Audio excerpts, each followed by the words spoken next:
Bonjour à tous, cours de maths saison 6 niveau Bac+3, topologie, premier pas. Cet épisode est accessible dès le niveau Bac+1 et constitue même un épisode de vulgarisation sur la topologie. La topologie générale est enseignée au niveau Bac+3. Qu'appelle-t-on topologie en mathématiques? Il y a plusieurs sens au mot topologie. La topologie dont nous allons parler ici généralise ce que nous connaissons dans R avec les intervalles et avec les fonctions réelles, c'est-à-dire les notions de limite, de continuité et de voisinage, mais sur des espaces beaucoup plus généraux que R. La topologie dont nous parlons ici est appelée topologie générale. Elle est parfois également appelée topologie ensembliste ou encore topologie analytique. Son nom courant est topologie générale. Comme elle s'appuie sur la théorie des ensembles, on parle parfois de topologie ensembliste. Et comme elle s'intéresse à ce qui se passe dans l'analyse, on parle parfois de topologie analytique. Mais les termes topologie ensembliste et topologie analytique sont anecdotiques. Et les autres topologies? La topologie générale est différente de ce qu'on appelle la topologie algébrique. D'un point de vue des programmes d'enseignement, la topologie générale est enseignée au niveau Bac+3 en licence 3, c'est le sujet de cette vidéo. La topologie algébrique est enseignée au niveau Bac+4 en Master 1 de mathématiques. Commençons par quelques mots sur la topologie algébrique. Première partie, quelques mots sur la topologie algébrique.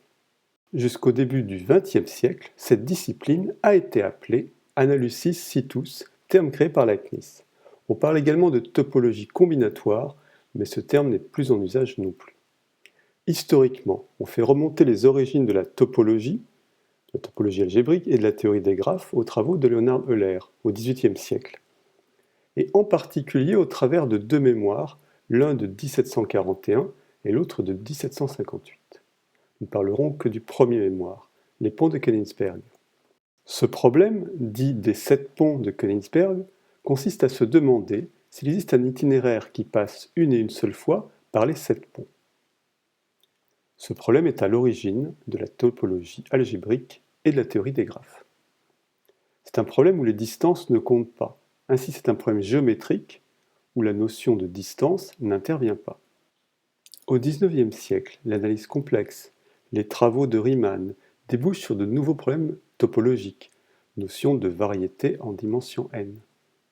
Henri Poincaré est considéré comme le véritable fondateur de la topologie algébrique au travers de son mémoire intitulé justement Analysis situs de 1895. Voici un extrait de ce mémoire. La géométrie à n dimensions a un objet réel, personne n'en doute aujourd'hui. Les êtres de l'hyperespace sont susceptibles de définitions précises, comme ceux de l'espace ordinaire, et si nous ne pouvons nous les représenter, nous pouvons les concevoir et les étudier.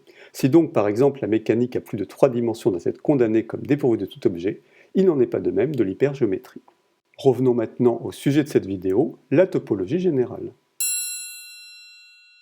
Deuxième partie, un petit tour historique. Historiquement, les notions de limite et de continuité apparaissent déjà en géométrie chez les Grecs. Puis du XVIIe au XIXe siècle, l'émergence des fonctions, l'analyse réelle puis l'analyse complexe, amène à définir les notions de limite et de continuité, et de les définir de manière rigoureuse. Mais ce n'est qu'au XXe siècle que l'on comprend que les notions de limite et de continuité peuvent être considérées dans un cadre beaucoup plus général que celui de l'analyse réelle ou de l'analyse complexe. La topologie générale naît donc des besoins de l'analyse.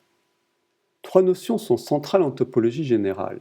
Premièrement, la notion de limite, deuxièmement, la notion de continuité, et troisièmement, la notion de voisinage.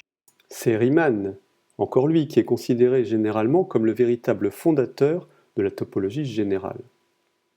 Il cherche dès 1851 à dégager la notion d'espace topologique, un terme qui n'existe pas encore.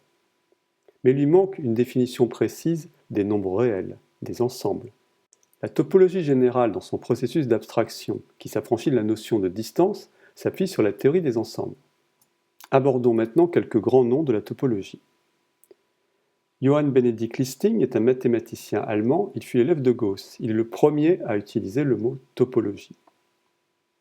Georges Cantor, c'est un mathématicien allemand, grand contributeur de la théorie des ensembles à partir de 1874. Il donne une définition rigoureuse aux ensembles infinis.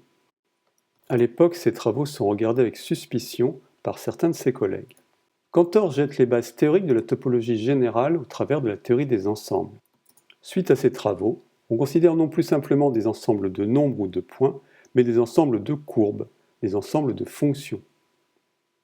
David Hilbert, c'est un mathématicien allemand.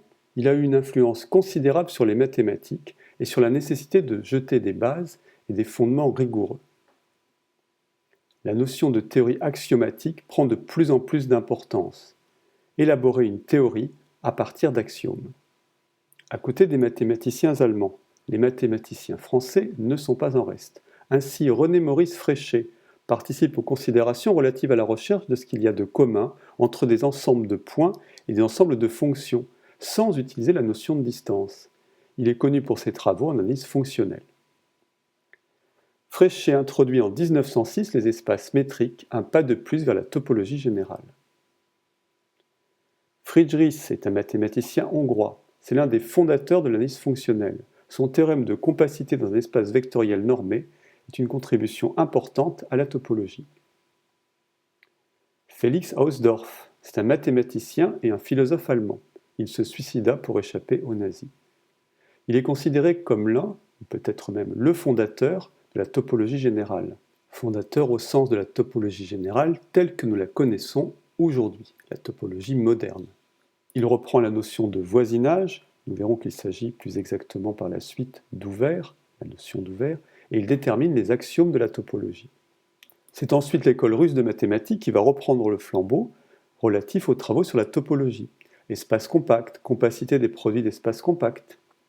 Dans cette école, quelques mathématiciens russes se distinguent, ainsi Pavel Alexandrov, mathématicien russe, connu pour ses travaux sur la théorie des ensembles et la topologie générale. Une topologie d'Alexandrov, terme énoncé en 1937, est une topologie dans laquelle l'intersection d'une famille quelconque d'ouverts est elle-même un ouvert, et non plus simplement l'intersection finie d'une famille d'ouverts. Nous redéfinirons ces termes bien sûr par la suite. Pavel Urysohn, mathématicien russe, connu pour ses travaux sur les dimensions de la topologie générale. Il est connu pour le théorème, le lemme d'Urysohn, un théorème important de la topologie générale. Encore un mathématicien russe, Andrei Tikhonov. C'est un contributeur important à la topologie et à l'analyse fonctionnelle. Le théorème de Tikhonov stipule que le produit d'espace compact est compact. Pour l'instant, nous n'avons pas défini ces termes et il faudra attendre quelques épisodes avant de comprendre de quoi il s'agit exactement. Enfin, retour à l'école française de mathématiques avec l'un de ses plus grands noms, Henri Cartan. Il est considéré comme l'un des plus grands mathématiciens du XXe siècle. Il a introduit une notion très importante en topologie, la notion de filtre, qui permet de généraliser la notion limite dans des espaces très généraux. Le processus d'abstraction et de généralisation en topologie est loin d'être unique en mathématiques. Nous allons maintenant en parler dans la troisième partie. Troisième partie, les processus d'abstraction en mathématiques. L'algèbre, dès le milieu du XIXe siècle, passe progressivement d'une boîte à outils de résolution d'équations à une discipline mathématique en soi. Les structures algébriques, groupes, anneaux, corps, espaces vectoriels, pour généraliser des concepts présents en arithmétique et en géométrie. Ainsi, Z+ va être généralisé grâce au concept de groupe, E étoile, où E est un ensemble fini ou infini, et étoile une loi, une opération, qui a les mêmes propriétés que l'addition dans Z. C'est une loi de composition interne, elle est associative, il y a existence d'un élément neutre, et tout élément asymétrique. De la même manière, le concept d'espace vectoriel se propose d'étendre la notion géométrique de vecteur à des espaces non géométriques comme les ensembles de matrices, de fonctions, les ensembles de polynômes, de suites, etc. Et cela en dotant l'ensemble de deux opérations, l'addition vectorielle et la multiplication par un scalaire. Nous abordons maintenant quelques notions de topologie générale, vues sous la manière de la vulgarisation. Ce n'est que dans l'épisode 3 que nous aborderons les axiomes de la topologie générale. Quatrième partie, quelques notions de topologie. Qu'est-ce qu'on appelle un voisinage? A est un voisinage de petit a si lorsque l'on remplace le point petit a par un élément proche de petit a, cet élément est encore dans l'ensemble A. Cela semble indiquer qu'il faut être capable de mesurer une certaine distance entre le point petit a et l'autre point. Cette distance devra bien entendu respecter un certain nombre de propriétés. E est appelé espace et A un point par référence à la géométrie, alors qu'il s'agit d'un espace a priori totalement quelconque, un ensemble quelconque. Un tel espace, un tel ensemble muni d'une distance sera appelé un espace métrique. Toutefois, cette nécessité de distance manque encore de généralité et idéalement, on souhaite s'en affranchir. Les espaces métriques restent liés à l'ensemble des nombres réels. C'est là que la topologie générale va véritablement intervenir. Au lieu de doter E d'une distance, nous allons le doter d'une structure dite topologique, basée sur des axiomes qui ne font appel qu'à la théorie des ensembles, ceci afin d'être absolument très général. Le choix de ces axiomes est arbitraire et ne s'est pas fait en une seule fois.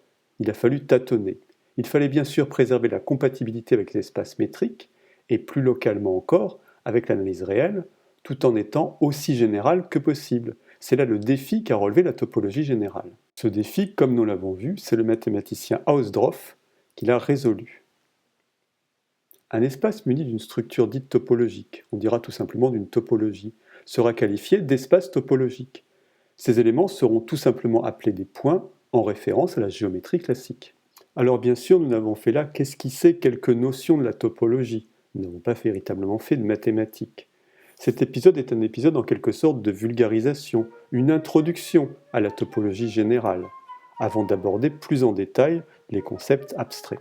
Parmi les différents ouvrages qui ont été utilisés pour fabriquer cet épisode, voici quelques titres plus importants sans doute que les autres.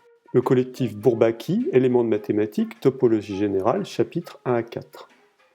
Abrégé d'histoire des mathématiques, un ouvrage collectif sous la direction de Jean Dieudonné, publié chez Hermann. Mathématiques, analyse L3 chez Pearson. Et enfin la topologie, l'infini maîtrisé, de Laurent Vivier. Avant d'aborder dans l'épisode 3 la définition axiomatique d'une topologie, qui a quelque chose d'abstrait, nous allons nous faire la main sur un ensemble beaucoup plus concret, l'ensemble des nombres réels, qui sera abordé dans l'épisode 2, topologie, sur la droite des réels. Retrouvez la chaîne sur Facebook, profil Math+1, sur Instagram et également sur Twitter. Merci et à bientôt. Et n'oubliez pas, si vous voulez soutenir la chaîne, vous pouvez bien sûr liker cette vidéo si cet épisode vous a plu. Et en vous abonnant à la chaîne, vous recevrez une notification dès qu'un nouvel épisode est mis en ligne. Alors à bientôt pour l'épisode numéro 2 consacré à la topologie sur la droite des réels.